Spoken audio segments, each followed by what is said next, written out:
Hello and welcome back to another episode of The Real Show where we bring you the latest news and reviews from the world of movies. My name is Del and today we are going to give you the spoiler-filled review of Pitch Perfect 2. And first of all, let me introduce the people on the show today. It's Stuart on my left and Zol on my right. Yes, hello. Okay, let's jump straight into Pitch Perfect 2. Let me start off by saying that I like this sequel better than the original, which is quite rare for a movie to be able to do that. I thought the first Pitch Perfect was kind of silly, a lot of parts with that Asian girl who was just whispering the whole time, and yet they selected her to be part of the team, and that just I don't know what happened there. Maybe because the whole beatboxing thing. Do you think she does her own No, beatbox? she didn't even do anything in the first one. No, she beatboxed. I don't think she No, did no. much in the second one either. No. Let me It's a stock clarify. character. It's a stock character. Okay. Let me clarify that when she went to audition, she whispered. She whispered in the audition, and yet she got selected. Because they were desperate. They were desperate, but yet they let go of two girls just because the two girls were dating The the troublemakers. troublemakers. You guys really remember all these movies. I Anyway. just watched the first one. I just watched it. You just watched it? I just watched it as well. Yes. Oh, again, ka? Again, okay, yes. So I really like this one because the first one was adapted from the book, right? Yep. Second one was not because there was no such book. No sequel. So I really enjoyed the writer creating this sequel and giving a lot of much better lines to the characters. For example, just now you told me off the air that the two commentators, Lovely. Elizabeth Banks and Michael, I'll have to look it up. But those two were being so racist and so sexist that it wasn't offensive yet. It was so much fun, right? So that's the one thing that was kind of one of the best parts is the one-liners. Yep. So what do you think of? I agree with you. I went in part one. I kind of enjoyed part one. Part two, no expectation again, but you know what is coming. You know, you go in there, you know exactly. This is not really a musical, but they actually have a very nice arrangement of the song. So I went in there, you know. Again, after work, it's a lovely evening. You went in there without expectation. I came out very much satisfied at how the whole show panned out to be.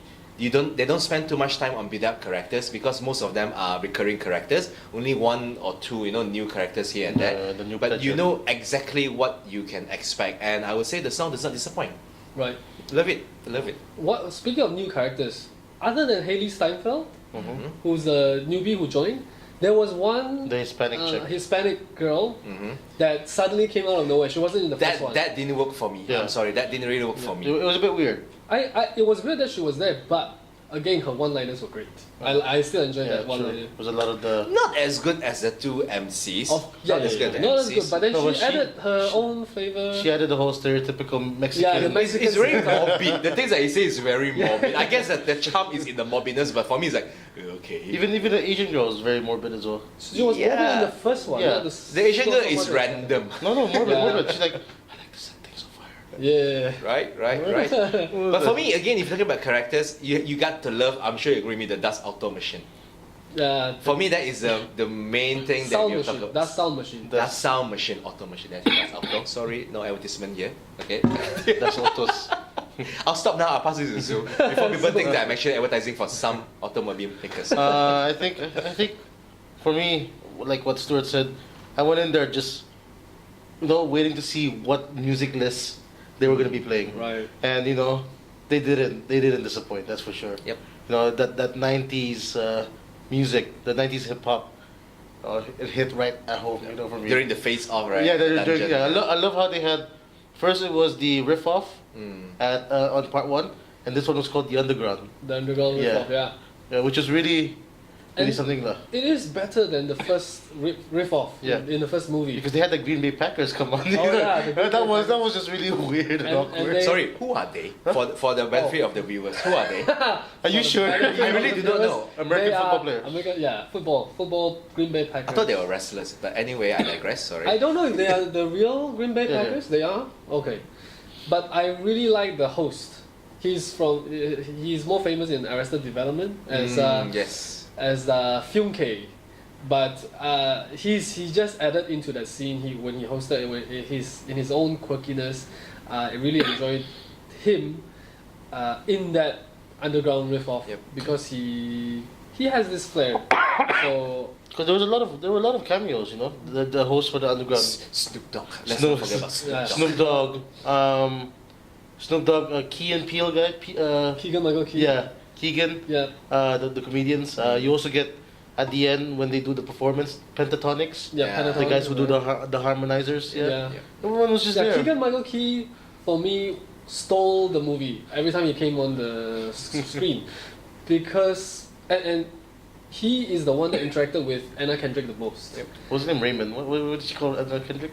Reggie. Reggie. Yes. He is so funny. Reggie.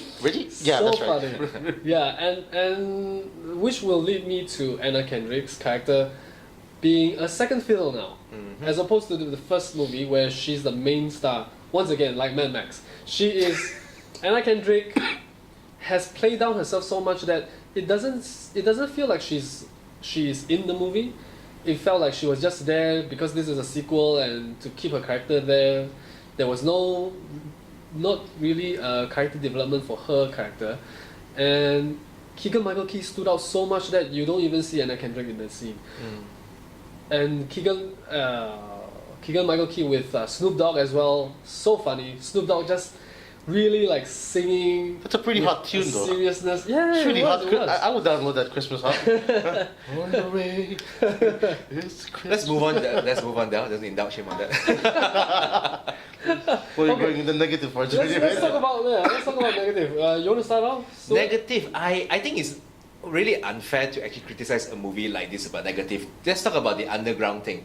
It really does not make sense how they built that scene. But then again, it was so enjoyable during the scene, it does not matter anymore. So if in order for us to watch this kind of movie, if you're talking about all this negative, talk about all this, whether does it make sense, whether Anna Kendrick is there, it really does not matter. It's just a vehicle, a plot device for them to jam out some songs. So if you can enjoy that, all kind of negative is not really there. That's how I see it. Character Okay. development, not really, but who actually cares about character development when Someone you go should out say there to someone see should say people that jam? sound. Really? That sound was.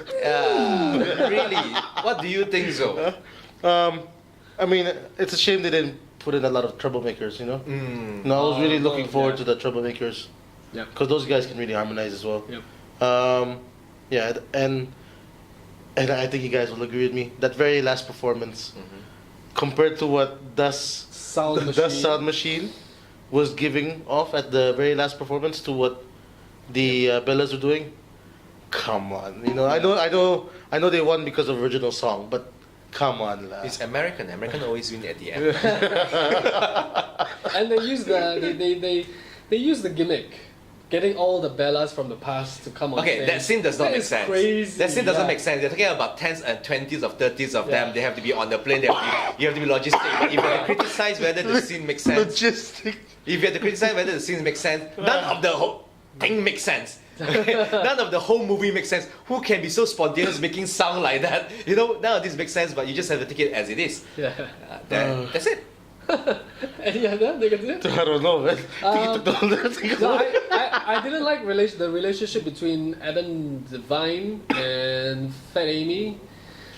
I like it. I thought it was romantic. I don't know. It felt very forced to me. Okay, it doesn't make sense. Let's When rewind it back just to came part out- one. Was there any romantic link between them in part one? I forgot. No, not really. He wanted to sleep with her. Okay. Yes. Like, Keep she it goes. PG-13, yeah. Yeah, Okay. Yeah. she goes. Do you feel like you want to kiss? That was in no. part one? Yeah, no. Okay, okay. Sometimes I Don't feel like doing good stone, man. That's it, yo. Right. Yeah, that's it. Yeah. But I So like they it. started the relationship Yeah. as like kind of friends, and then now they develop into romance. So to me, it still felt a little bit forced because I didn't need it. I didn't need it. Yeah, But right. I rather have more of Haley Steinfeld with the other guy, the Benji, Benji. the new girl. Oh, that one is the- even weirder for me actually. The because magician. the Benji, the magician, for me, Yeah.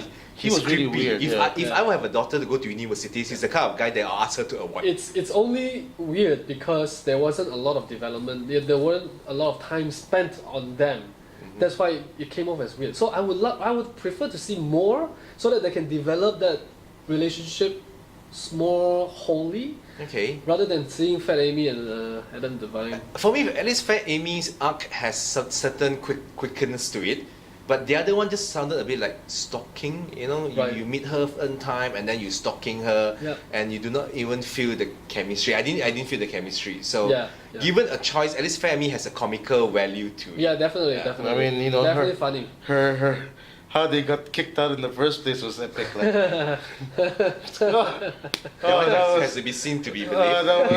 that was insane. I didn't know, and all the jokes after that. Yeah, you know. Yeah. I've got a muffin. Like, Okay. Any other thoughts from Stuart? I am not looking forward for part 3 because you can see that towards the end they are actually setting up for more sequels. You will see that there's a how not what they call that, a taking over, you know, Right. a passing of baton kind of thing. But I'm not looking forward to it. For me, I think it ended right. how did it end? Having- I forgot. You have to watch it to see it. Then they win the world champion and then No. We stayed back. Remember? You're giving the spoilers. It's a You spoiler. probably would. Actually, we have given that. Yeah, I'm sorry. Okay, then I'll continue. What was the spoiler? What The was it? spoiler basically that all of them graduated, Yeah. so it passes on to the new character. So it's actually set up for more Baden Bellas in the future. Yeah. But for me, that we started off as part 1 and part 2, we grew with them. Having a part 3, it becomes like Glee. You know how Glee started season 1, season 2 was great, and then they graduated. You want them to have a life, and that's the end. I don't watch Glee. I heard about Glee. Don't worry, I watch it. So for me, It's horrible. I hope there's no sequels. I hope this is the end, because the more you do, it become a fan service where you just jam in more songs. Yeah. Maybe they can do a spin-off, right? They can do spin-off, but then it will still be a sequel. But we don't know yet. We don't know if there's gonna be a sequel. It looks like it's going to have one because it's making so much money. Yep. But we don't know. 'cause it beat. What did it beat? It beat. Did it beat? Who did it beat? It's still running. Okay, fine. It's still going. Tickets are still selling. So okay, to wrap things up, Zul, out of 10. Well, you know, I'm a sucker for, harmonizing musical type of just movies. Give it an 8. 8? Yeah, give it an 8. What about Stuart? I'll give it an 8. It's a movie that I'll probably forget about it after 3 months, but during that moment of 2 hours, I totally enjoy it. Again, that's what movies are for. It's not going to be a Yeah, classic. yeah. Okay, if I ask Zoe recall back 5 songs in the movie, he probably can't. But it's during the movie itself that the songs felt right. Yeah. Everything felt good. 3 months later, you forget about it. Favorite song? I would say the final song, the original, The Flashlight. Flashlight? Yeah, I thought that worked for me. It worked Right. for me. The rest of it is like it's just jamming and things like that. I'll probably watch it again when it's on free TV in a year's time. But if you ask me whether will I go to cinema and watch it again, no. But the 2 hours that I was there, was it great? Fantastic. I give it 8 out of 10. I wouldn't title that song Flashlight. What was Just the song sounds name? silly. Flashlight. Okay. I wouldn't call it Flashlight. I Oh, we call put it in something Torchlight? else. More Asian Torchlight? No, he's just afraid that if you change the A to an E, it becomes a different thing. What? What, Zoe? Anyway. What, Zoe? I'm giving it 7.5 because it was there are a lot of things that I didn't like Anna Kendrick. I love Anna Kendrick, but her character wasn't developed or didn't have enough screen time, didn't have enough Interactions, yeah, yeah, popular development. It was just okay. And before we go off, I forgot to mention that what's the other girl's name? Aubrey. Aubrey, what's her The ginger girl. Brittany Snow. Brittany Snow, ginger girl. She carried this movie Yeah. fantastically because Anna Kendrick stepped down or stepped back, so she stepped up, and I thought she carried it very well. I was so impressed. She was a tad annoying. A tad annoying. Yeah. Well, yeah, it's a character. I mean, I liked her in the first one. You know what I mean? Yeah. Can't deny her in the first one. Yeah. So 7.5 for me. 8 for Zul, and 8 for 8 for Let's do Stuart. it. And that's it for our spoiler-filled review of Pitch Perfect 2. I want to thank Stuart for coming in once again. Thank you. And for more of our videos, just go to our link below. YouTube, Instagram, subscribe to us. What did you say? And- Instagram like that? I didn't. I Yeah, said, so your head I was- said down. Like, Never mind, whatever. it's down there, right? I'm putting it down there in the description. Like they can't see with the keyboard. Whatever. So. Until next time, keep it real. Not yet, not yet. Oh, wait. Okay, talking about word of sponsor, I think Del, you have someone to say thank you to. I want to thank Stuart for coming in, and I also want to thank Oh yes. iCenter. Thank you. Before he continues, I'm not affiliated with any automobile makers, so it does sound machine. So back to you, Del. Thank you, iCenter. See you next time. Bye bye. Bye bye.